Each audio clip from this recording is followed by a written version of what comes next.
It's been a while since I finished my last sketchbook, so I'm really happy to say that I finally finished another one.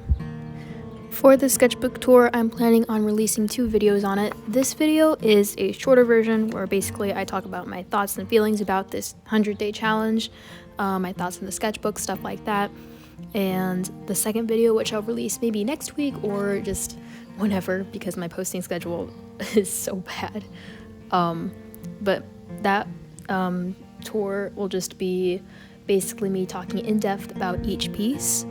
I plan on releasing the longer version just, after this one because I know a lot of people aren't a fan of longer videos. But anyway, I decided to film the flip through of this sketchbook outside just because whenever I post pictures online of my artwork, I just always love taking pictures of the artwork in the sun because it just makes it look so pretty. Although it eventually made my arms really tired holding this in an awkward angle for 12 minutes or 13 minutes straight. So you'll notice throughout that it slowly becomes like a little unsteady in my hands as I'm holding this. Anyway, enough chit chat. I'm first going to be discussing my thoughts and opinions on this challenge and then my thoughts and opinions on the sketchbook that I used. I started this challenge on January 1st of 2021 because I wanted to start off this new year with a challenge, a goal for myself, because I thought it would be a really good way to kind of push my limits while also being fun. I set the additional challenge for myself to use different mediums because I have a tendency of leaning towards one medium.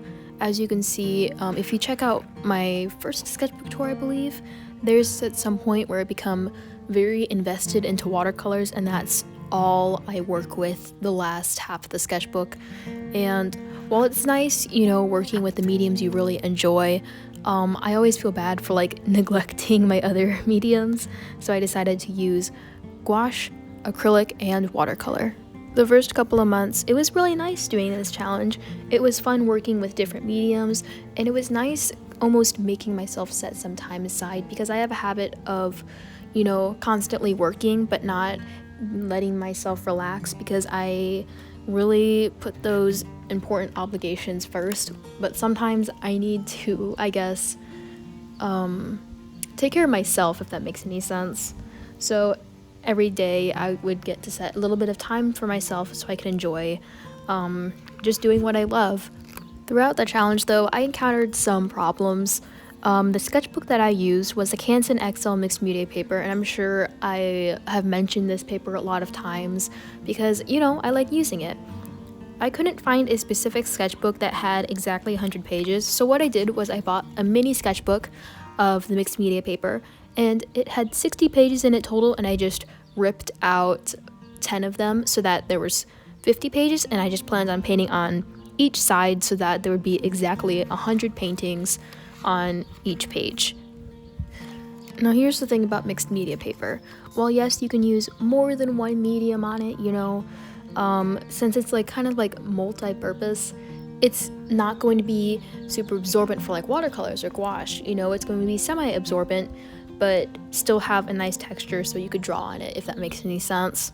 So I think that's part of the problem. And then another problem, I think, was that since I painted on both sides, it caused a lot of warping. And I noticed when I used my gouache and watercolors, it didn't soak up the paints a lot. It would kind of pool unevenly. It would just... I had to use a lot of patience when working with those mediums.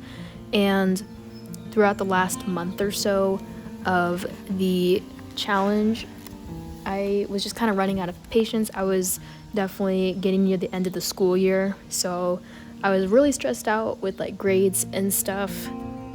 At that point in the school year, I would be working until maybe 10 o'clock, which I know compared to other people, they're usually working up till midnight, but it's hard whenever I would be working late at night and then it's I have to still paint, but I don't even know if I'm going to have enough time before I have to go to bed because I have to get up early the next morning, if that makes any sense.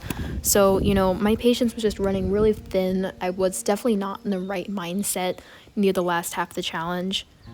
And at that point, I started to feel almost kind of a sense of dread every time, knowing how late it was getting and I would still need to paint. And that shouldn't be the case with art.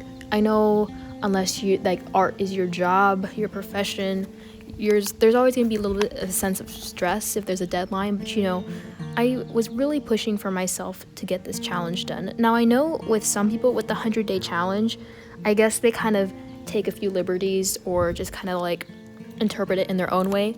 Like there's one artist I know, I think she is doing the 100-day challenge, but like she's not doing it 100 days in a row, I guess, which in my opinion, I wouldn't really feel as accomplished because the 100-day challenge, it just seems like you would paint for 100 days in a row. If it wasn't in a row, it just seems like, oh, you're just painting. I don't know. Or some people do the 100-day challenge where they do paint 100 days in a row, but they don't complete each piece, like complete a piece each day. It's just that they're painting for 100 days in a row, which I guess I should have done that. But like the way I interpreted the challenge was that you completed a piece for 100 days in a row, so you have 100 pieces in total. I definitely feel like the last half of the challenge, it was happening during a stressful time in my life, and in a way, it almost added stress into my life too. I would definitely want to revisit this challenge.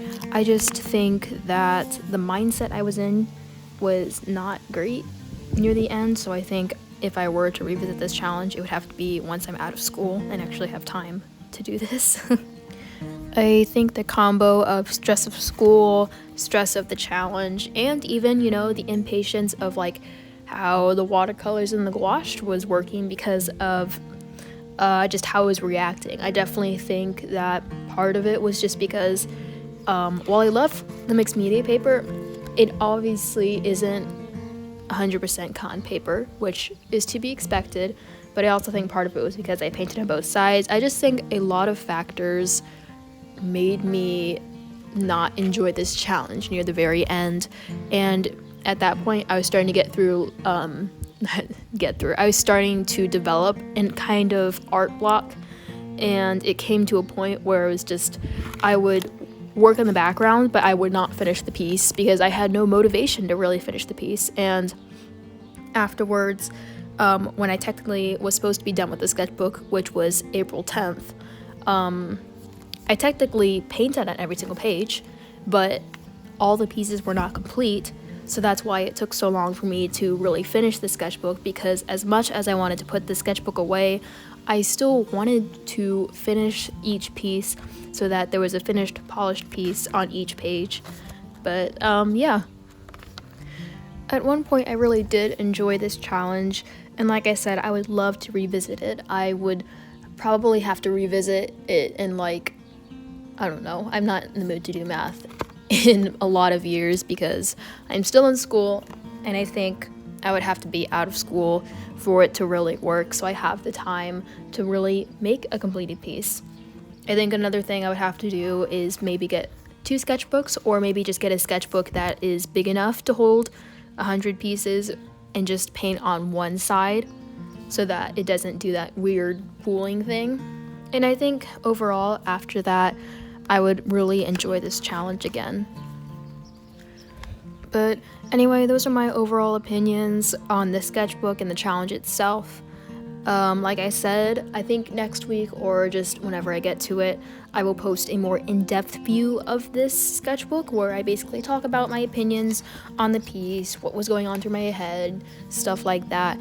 I just felt like I had too much to say regarding the challenge in the sketchbook that I would not be able to fit descriptions of each piece into the tour as well. I technically could have done maybe captions throughout instead of having to make another video, but I didn't think about that until now, so oh well. Once I do make that video, I'll link it in the description box, I'll make a pinned comment, and I'll also put it in the eye in the right hand corner. I'm planning on actually talking to the camera too, which will be interesting because it's been months since I've really gotten in front of the camera. Well, I take that back. In most of my videos, I usually show my face, but I don't directly talk to the camera and do intros like I did in my earliest videos. Oh god, I don't want to think about my earliest videos. In my earliest videos, I tried that thing where I talked to the camera and did an intro, but I just felt so socially awkward. I just was not comfortable in front of the camera, but I think I'm ready to try it again, and hopefully it will go well. Hopefully it won't become like a trend where I make 2 videos for every sketchbook tour I did, because I think the very first sketchbook that I did a tour of, I did 2 parts because I talked too much and I was worried it would be too long, and this one is the same case.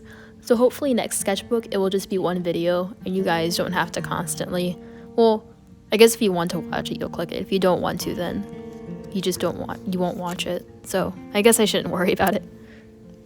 Although while I'm at it, I might as well ask you guys if you guys prefer longer sketchbook tours or short flip throughs, and if so, do you prefer me talking about individual pieces or maybe thoughts on the sketchbooks? While I was listening back to this though, I thought of another, not exactly a problem, but just something that made it a little bit difficult. Since I was painting on both sides of the pages, when I painted on the back side of the page, the spiral was kind of in the way since I am right-handed. It's not exactly like anything wrong, it was just something I noticed. I do hope this video helps you in some way though, whether it's giving you inspiration or maybe giving you an idea of what this challenge may entail, what to do, what not to do if you're planning on doing this challenge, and just stuff like that. I really hope you guys enjoyed watching this flip through though as much as I did. I always love looking back and flipping through my sketchbooks because it just makes me really proud and really happy just seeing all of the things I've created, the things I've accomplished. And in general, I always love watching other people's sketchbook tours as well because I just find it really interesting seeing people's styles, just seeing how talented people truly are.